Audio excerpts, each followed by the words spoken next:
Hello and welcome to Easy Robot. My name is Victoria Bennett, and today we are going to be hearing from Dennis Kambeitz, CEO of Easy Robot, the most engaging robotic education platform to meet the needs for robotic literacy and mastery. If you have any questions, please add them into the comment box on the screen, and we will answer them before the end of this session. First off, I'm going to introduce Dennis. Dennis is called upon globally to speak about the educational robotics. I'm actually going to pause there and say you've got two big talks coming up. Do you want to just quickly tell people what those are? Because it really emphasizes your role in the global educational robotics space. Sure. Yeah, I've got I'll be speaking at the IROS conference in Kyoto, Japan. Talking about the need for robotics literacy and the impact robotics and AI is going to have on the workforce, why everybody needs to have this literacy. And I'll also be at Guest Dubai, which is the largest education conference in the Middle East. And I've got a session there. I'm on a panel, and I'm actually doing 2 live training sessions. We're going to have a bunch of these guys, a bunch of laptops. And so we'll be training teachers to teach robotics at the conference. Excellent. So I think that pretty clearly shows Dennis's role in this world. But prior to becoming the CEO, he was the leading reseller for Easy Robot. So he truly understands this market and the reseller model from both sides. Can I ask attendees, if you can just go into the chat, that's the bottom left of your screen, and just let us know who you are, where you're from, and what you want to get out of this session. Then we can make sure that you actually get it during this session. So I've got some questions I'm going to be asking Dennis, but I want to make sure your questions get answered today. And I just wanted to say, as people know, we're doing these on a weekly basis, slightly different topic each week. So hopefully you'll get to know a little bit more about the business. And for next week, we're actually got the whole team in, or the main players. So it'd be good for people to actually see the dynamics of the team. And last week, you clearly articulated the opportunity in education robotics. The market's currently $1 billion, expected to reach $3 billion by 2028. And that's a, compound growth rate of, well, depending on whose numbers you look at, anywhere from 15 to 27%, and which is huge. And I know that investors are often looking for rapidly growing businesses. So hopefully that ticks boxes for the people on this call. And last week we discussed why you are destined to capture more than your share because of your higher levels of engagement. But the moment we talk about this as educational robotics, has Easy Robot always sold into the education market? Easy Robot was originally created as a DIY robotics platform in the very early going. The original founder, DJ Schurz, wanted to create a way to empower everybody to create powerful robots. And it's kind of interesting, he was working with me at another company, and he'd come into the office every couple days, and he was hacking a Wall-E toy and turning it into a robot. And this goes back a decade ago. So just imagine, right? Like, what we know what robotics is doing now, but a decade ago, he'd come in and be like, look, my Wall-E can drive around the office without crashing into things. And at that time, I thought that was interesting, but I didn't realize how powerful that was. And then, a week later, he'd come in and be like, look, I can have a conversation with Wall-E, and he would talk to the robot and it would talk back. Again, I thought that was interesting, but I didn't realize how cutting edge all of this was. But what ended up happening was he was building something for the DIY or the hobby roboticist community to allow them to build more powerful and incredible robots. And he actually completely overshot, in my opinion, with the software that he was creating. And he made it so easy that students as young as elementary school can program science fiction quality robots. And so when I started to see how easy the software was, because I'm not a formally trained roboticist, I started to say, hey, this is incredible. This would probably be pretty good in education. So I started to investigate that market a little bit on his behalf, just as a friend helping him out. And I started to understand that the Easy Robot platform was head and shoulders above everything else that was out there. So then I went out and I started to talk to educators a little bit, and I found that they were very interested in the product. They liked it. DJ was still focused on creating super robust software and a powerful robotics platform. So he didn't initially, focus the company towards education.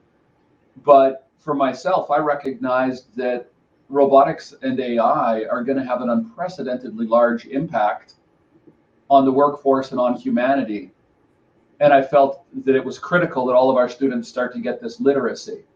So I started in education about a decade ago. And then Easy Robot formally kind of pushed over into education as a primary focus about 4 or 5 years ago, which, but there's an important thing to state. It's not that we've abandoned our DIY community. DJ keeps making incredible new software, or like new features for the software. And we've actually got a wide range of new sensors and capabilities coming out in the next couple of years. The interesting thing for me, though, is when I was focused on education, I was looking at robotics literacy as being the key. I really feel that all of our children need to understand robotics and AI the same way we all have computer literacy. It's not necessarily about everybody becoming a roboticist or a programmer, but having that literacy. So that's where I focused for the first several years. But there's a really interesting thing happening now, which is, we've got the literacy nailed. We do that better than any company in the world. And we achieve, as we talked about last webinar, magnitudes higher engagement levels than anybody else. But the platform, because of its roots, is incredibly powerful. So you can do anything. You can use LiDAR sensors, accelerometer, gyroscope, infrared. People are making life-sized humanoid robots and stuff. So what this means is we can take those children that are now getting literacy, and we can take them all the way up to proficiency and mastery within the same platform. And as we start to do that, the education space and the DIY space come together, because the educators start using the more advanced features that Easy Robot has that other platforms don't. So what I'm hearing from you then is, the scalability. So you can sell into a school or even a university, and especially for a university where they need those more advanced things, there's an upsell to that. So it's not just a basic sell. Oh, sorry, go ahead. No, but I was going to say, one of the things that I think is interesting is you use the word platform. And, I think that to me is one of the massive differentiators for you because of the way it can be used. Do you want to just explain a bit more about that? Okay, sure. So typically, educational robotics falls into, I would say, a couple of categories: robots and robotics platforms. Robots, you would have things like Dash or Q, and Ozobot, the Now Robot. The robotics platforms got things like Lego and Vex, first robotics competitions. The interesting thing that we found is that robots are more engaging initially and less intimidating, but they don't offer as robust of an education as a platform. So what we have is really the best of both worlds, because this looks like a robot, but it's actually a kit that people put together. So you just hurt him, poor JD. What I like to do sometimes when I'm in a presentation, once I've got everybody really attached to the robot and really feeling like it's a living thing, then sometimes I'll go, I'll mention it's a platform. I'll be like, you can do things like this, and I'll pop the robot's head off, and that makes everybody freak out. But it's funny, because at the beginning of the presentation, everybody says that they're not interested in robotics, and then at the end of the presentation, if I pop the robot's head off, everybody's like, how could you be so cruel? And I'm like, what do you care? You guys don't care about robotics. But they've all got now an emotional attachment to the robot. And it's interesting, like when we talk about a platform, they've got an emotional attachment to JD, or if they're working with the robot, they'll name it different names: Swagbot, Penelope, whatever it might be. If they build an emotional connection, they want to see their robot become as incredible as it can be. That's something you don't often get with something like a platform, right? Like if I was to say, okay, here's another product that we have. This is our developer kit, right? It's a collection of servos, controller, camera, ultrasonic, some wheels, some wires. If I was to put this in front of kids, they're not going to build an emotional attachment with it very quickly, because it's a collection of parts. But this robot will respond to my voice and is very cute and stuff. So they build an emotional connection, and then they want to make the robot very powerful. And as they do that, they're gaining literacy and proficiency. And then once they've got that knowledge, we take them up to the developer kit, and they start building things like this, and then they start getting mastery, right? So you can't take a product like Q or Dash or a lot of our competitors and do something like this. Even the platforms don't have the power to be able to create really advanced robotic applications. All of our robots have cameras built in. Camera is an incredibly powerful sensor. With it, we can track glyphs, QR codes, colors, objects, faces, motion. And with that, here's a great example of why that's so important. If we say to children, who wants to learn about variables in coding, the answer is virtually nobody. But if we make the robot recognize me, then, and you and I are working together with the same robot, working in tandem, the next thing that you're going to want is for us to make the robot recognize you. Mm-hmm. And then we want it to differentiate between us. And because the outcome of the robot recognizing two students and differentiating them is so cool, they are happy to learn coding and variables because they like the outcome, right? So what we're able to do with the platform, because it's so powerful and versatile, we're able to focus on the children's passions and their inspirations and the outcomes, and the engineering and the coding and all of the physics and the math and all of the great education in there. They become the process to the outstanding outcome. And when we do that, engagement goes through the roof. So what is it you're actually selling into schools typically? So we've got a range of different products. I've got a humanoid here, I've got a hexapod, I've got a rover. I just showed you the developer kit. We sell individual components as well. The most common thing that educators are buying from us is a classroom set of robots. That's 15 robots in total, five of each. Curriculum, and then training and spare parts. It's enough for schools to be able to provide a really high-end robotics education for their kids and literacy to a huge number of kids. And if you amortize the purchase price over a 5-year period, and you've got good optimized schedules and such, the cost ends up being about $7 per student. And when you understand the implications of what robotics and AI are going to bring to the workforce and society, to be able to get that literacy for $7, it's almost a crime if the kids aren't getting that. It really is, right? So if they're getting the 15 robots, could those be used in every grade, or would each grade need their own? So it's really interesting as well. So a lot of times, if I'm talking to educators that are going, they're forward thinking, they're thinking about bringing robotics, they'll think, oh, we'll bring it in elementary, and we'll build our program as the kids, grow up. The challenge with that is that robotics and AI are already transforming the workplace. The children that need this education right now the most are middle school and high school. And so, that what would be a great strategy if you had an unlimited amount of time, would be starting young and going older. But what really needs to happen with an education is it needs to kind of come in from the side. It needs to hit all grades simultaneously. And the nice thing about this platform is, again, it's so powerful that you can do stuff like this, but it's so easy to use that we get 4th graders programming science fiction qualities in robots, like speech recognition, vision tracking. They can learn AI using Microsoft's cognitive services. There's almost nothing you can't do with this. So a school that buys a classroom set could be using it for their 4th grade students all the way up to their 12th grade students, right? And then like that would be kind of like year 1 of education. Then year 2, what would end up happening is you would pick up the kids that didn't get it in year 1, and then so you'd still get that full cycle, but then kids would be looking to get a higher level education, and that's really the best way to bring it in. But yeah, we use these robots from grade 4 all the way up through university, and the results are spectacular. Now, the high school kids, the university kids, they learn the literacy much faster than a 4th grader. But it's like learning a new language. If you're learning French, you start from bonjour, right? Everybody starts at the start. So schools that implement this get huge, return on their educational investment dollars or tech dollars, because they can reach the broadest range of kids. And we talked about the engagement last week, but it's probably worth re-mentioning this. At the high school level, everybody else gets 3% of boys, 0.3% of girls. The way we teach robotics, we get 25 to 45% boys and girls, with virtually no differentiation in the number of enrollment. So we're solving the gender gap that exists in STEM education. At the middle school level, we're doing even better. We'll average 90% enrollment.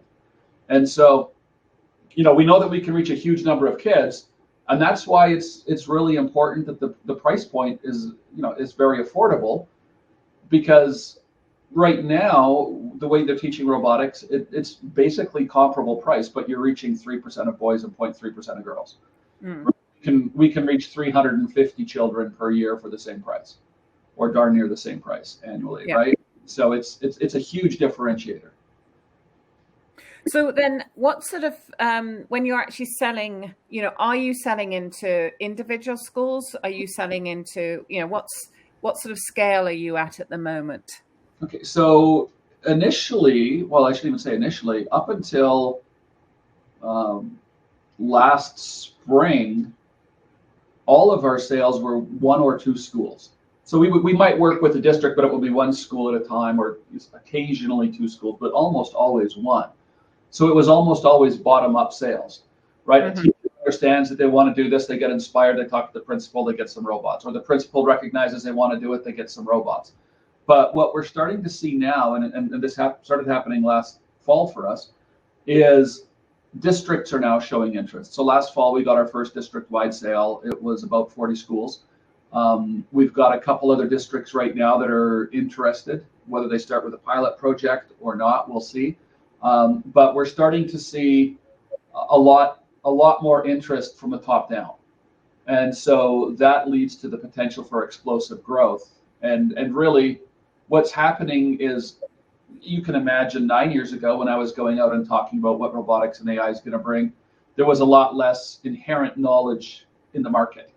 Now people are starting to understand, so there's the level of understanding within education is elevated. So now they're starting to recognize they need to do this without me having to say, hey, you need to do this, right? So a lot more inbound opportunities. But with the speaking opportunities that we get and stuff, now we're talking with superintendents, curriculum directors, ministries of education, and when they understand the scope of what's coming, and if anybody is interested, the webinar that we did, detailing that is excellent. Once educators understand what's coming, they're highly motivated, and so we're starting to see that now come as top-down sales opportunities, which is obviously massively larger. Selling to 40 schools is a bigger opportunity than 1 or 2. Yeah. And so, it sounds like you're really at a sort of pivot point, if I can put it like that. I suppose one of the things with people back in the classroom is this is a skill that now can actually be readily taught in the classroom, and they seem open to doing it district-wide and even broader. So that's very encouraging for you. So it's exciting. How do you see the market changing in the education space? Well, I think that there's a greater understanding of the need for literacy as opposed to the need for proficiency and mastery. So here's a great example of what we used to see, and we still see this, right? There'll be a principal that says, hey, I'm reading more about robotics and AI. We should probably have a robotics course for the kids that are interested. And really, that's a forward-thinking principal. He gets a gold star, tip of the hat. We think that's awesome. But what has historically happened from that point is that the principal will say, okay, if I want to bring in robotics, who do I have that can teach my robotics program? Who's my most engineering-minded teacher? And so they'll give the robotics program to an engineering-minded teacher. The engineering-minded teacher will create an engineering program that appeals to engineering-minded students. And those we want to take those kids and lift them as high as we can, right? And we can do that with this platform as well. But when we understand the changes coming to society, really what we need to do, it's the kids that are at the other end of the spectrum that need this education the most. The children that are engineering minded are going to go off to be scientists, engineers, doctors. They've got a good future ahead of them. The children that are at the other end of the spectrum, brilliant in their own right and intelligent, high functioning people, just not people that love engineering for the sake of engineering. They're still okay with learning engineering if it leads to an outcome that they think is worthy, right? So we have to find a way to reach these kids, and that's the biggest thing that we're doing. And it's also where education has to pivot to. economically, when we talk about 20 to 47% job loss due to technology in the next 10 years, World Economic Forum saying 1 billion people needing retraining, we have to get this education to the children that are not engineering minded. And so that's a big pivot that's happening. And it's not just K to 12. It's also starting to happen at the university level, where universities will be teaching. They'll have robotics as part of their engineering or as part of their computer science. But they're starting to understand that they should be bringing robotics literacy to the teachers that are the up and coming teachers, the people in the education department, and the people in the business department. If you understand robotics and AI, as we talked about the other day, you're a way better business manager than if you don't. And so really, again, we're talking about getting this literacy to everybody, and then more people getting this proficiency and mastery, because there's a huge skill gap, or a huge gap between the number of people that can do the work and the number of people needed to do the work right now. If you learn this, it's a golden ticket. It's a bit like, you hear about full stack developers. Everyone's desperate for full stack developers, or cybersecurity, and education needs to catch up to what the market needs. And I think you've clearly shown that robotics is one that, not everybody needs to be a full stack developer. However, everybody does need a robotics literacy. So I think it's going to be an even greater pain point. Excellent. So we're going to open up the floor for some questions. What I'm going to do is, if you've got any questions, just pop them into the chat, and we will put them to Dennis, and he'll answer them for us. So first off, and I'm getting questions coming in from Facebook too, so you'll watch me juggle between the two, and I apologize for that. So what percentage of schools offer robotics training today? Good question. I would say probably it's in the range of 25% maybe, or offering something. The number of schools that are doing a great job would be single digits for sure, right? Like some schools would be a K to 12 school, and they'd have robotics for their second and third graders, or their fifth graders, or something along that line, right? So schools are starting to get into it. This is almost, even though some schools are into it already, there's such a pivot that needs to happen in terms of how it's being taught. It's almost a blank slate in terms of what the opportunity is, right? And because there's, well, if you're a high school and you're reaching 3% of your kids or less, that's still 97% of that market in that school that has robotics, right? So it's almost a blank slate in terms of it being a totally fresh opportunity. Mm-hmm. Okay. So, and then I'm going to turn it around the other way. So there's definitely 75% of the market still to capture, but actually even at 25%, there's significantly more to capture. And with your platform, you have the potential to offer to every single class and every single level. And I know that's one of the things that your competitors, they don't have that scalability. You have to, you can't sort of take a robot from one classroom into another classroom. I don't know if you want to just talk a little bit about that. Yeah, so it's, this kind of goes back to the robot and the robotics platforms, right? So in the, let's take Easy Robot out of the equation for just a moment here. In the absence of a product that can scale with students, we see products being, misapplied, right? Products that should be really be for K to 4 education are being used up to grade 6, grade 7, right? We see some robots being used as props to teach coding, but you're not really teaching robotics if you're not, working with the physical product, right? It's really a coding prop. And so, there's a huge gap in the marketplace right now. And certainly nobody that's out there is having students make life-sized humanoid robots. We actually had an elementary school in Arizona make a life-sized humanoid robot. So they started out with these robots, and then now the students are working with, a 5 foot or 6 foot tall humanoid robot and learning robotics with that. What kind of future and opportunity do those kids have, right? So if we're able, the ideal scenario is we're getting all of our kids engaged in this education, really in kindergarten, grade 1, right? We don't really start until about 4th grade. I've taught as young as 2nd grade, but generally speaking, we're starting at grade 4 and going up. But we want our kids to learn powerful robotic applications and features and functions, so that they can apply this education to their educational career and to their lives, because that's really what's happening in the workforce, right? We want the kids to be able to go, I'm interested in environmental robots. Okay, well, if you're interested in environmental robots, I mean, you need to get some literacy, so you could do some of that with the robot.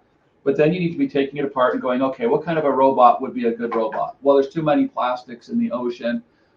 Maybe we should make a solar powered robot that can sift plastics out of the ocean, or those types of things, or pick up garbage. Those are the types of things that students will start looking at if they get this literacy at a young age, because then they're applying robotics to whatever they're interested in, the same way that we do with computers. Like there's, and really robotics is an extension of computer education. And this is the way I explain it to educators, because they think there's computers, the computer industry, the robotics industry, and the AI industry. And really, robotics and AI are an extension of the computer industry. Robotics is how computers interact with the physical world. They sense their environment, and then they physically can manipulate their environment. AI is how computers will be thinking. So, if we're thinking about teaching computer science and we want to give our kids the best possible computer science education, we should be teaching it through the lens of robotics, right? Because kids learning coding, just computer coding, they can program computers, they might be able to program smartphones, and that's where their knowledge base kind of stops. But if you learn programming through the lens of robotics, you can program the physical world, plus computers, plus phones. So there's way more opportunity in that. And there's more critical thinking, and there's more design thinking, and this is really where great innovation will come from in the future. Similarly with AI. So what I'm hearing from you then is what you provide through Easy Robot is you provide that engagement, very high engagement. You build the confidence, and then you're working with something that's practical, that actually has a real life use, or you can create a real life use, which actually makes it relevant to the students. So at the end of it, they end up as a minimum literate, but as a maximum, they could be designing robots for their future, as you say, massive innovation. Yeah. And the difference it will have on their lives is transformational. And it's, the interesting thing is you don't even have to wait 10 years to see that impact. We talk to educators all the time that will make comments like, you've changed the culture of our school. Everybody's buzzing about robotics and AI. And, for private schools, the difference this makes is enormous, right? If you're a private school and you help, as a private school, you're competing for students with other private schools. It's basically your basic typical business model. And so if you bring Easy Robot in as a private school and you help prospective parents or students, like if you help those parents understand, here's the changes that are coming to society. So all of our kids need this education. And then the parents understand that the kids can be doing stuff like this, and this is the highest end education that is out there for kids across a wide range of grades. Then the parents are going to take their kids there, right? And so the opportunity for private schools is huge for them to differentiate themselves. For charter schools, I was going to say differentiate today, but what I'm hearing from you is this is going to be the normal in every school, probably in the next, if the level of jobs going in the next 10 years, it needs to be in every school, probably in the next 5 years. So it's a differentiator. If you're a private school out there watching this, sign up today. Every other school, make sure you sign up at least by tomorrow. It has to become core, because that is what the workplace demands. Yeah. Right. The number of jobs that are, low tech jobs that are, scheduled for deletion or are going to be eliminated it's in the hundreds of millions globally. We have to make sure that all of our children graduating from our schools have the skills necessary to take these new high tech jobs. And right now it's happening In some schools, decently. In many schools, they're just starting to go, hey, we need to start doing this, right? So if for the schools that aren't doing it, I guess the good news is they haven't spent a bunch of money on products that aren't going to engage all of their kids and bring literacy to all of their kids, right? So there's that advantage, but everybody needs to be doing this right now. And really, Victoria, this is why I got into this, 9 or 10 years ago. I started to understand that this change was tectonic. Like, this is a paradigm shift. And once this change happens, things never go back to normal. Like, a great example is if you're a truck driver and self-driving trucks get approved for operation on roadways, high probability you're not a truck driver anymore. And that's not job loss due to a recession. That is a paradigm shift in how that industry works. And every industry and a wide number of careers are simultaneously going to be going through that same paradigm shift. So everybody needs this upgraded and enhanced literacy, much like computer literacy. Yeah. Well, I think that really sums up the educational need. The word massive comes to mind. So on that note, I did notice we've got people from sort of across North America today, and I did notice some people from Quebec, which is fantastic news because as of this week, Equivesto, which is the platform that the raise is currently on, has opened up across Canada, including Quebec. And EasyRobot has all the offering documents in French. So you are eligible to invest from Quebec as of this week. So welcome. Hope to see you on the platform soon. As mentioned, the EasyRobot campaign is currently on Equivesto. That's EQUIVESTO, and has already achieved over 116% of its goal. You can still invest. There is a lot more exciting things that EasyRobot wants to do. And you can also use your TFSA and RRSP for investments over $2,500. Make sure you have signed up to keep up to date on all the news from EasyRobot. As I say, it's moving rapidly. So thank you very much, Dennis, for your the discussion today around education. I think it really has shown the size of the opportunity and the fact that this opportunity is growing. And I thank everybody who attended today. Hopefully we answered all your questions. I did go in and check, so I think we did. But thank you very much for attending today. Next week, as I say, is the team. So you will see the key players within the team and the different roles that they play. And often people are looking, things that they look for when they're as an investment. The team is key. So it's a great opportunity to meet the team and ask them any of the questions you may have. So we look forward to seeing you next week. And thank you very much for attending today. Thanks, everybody.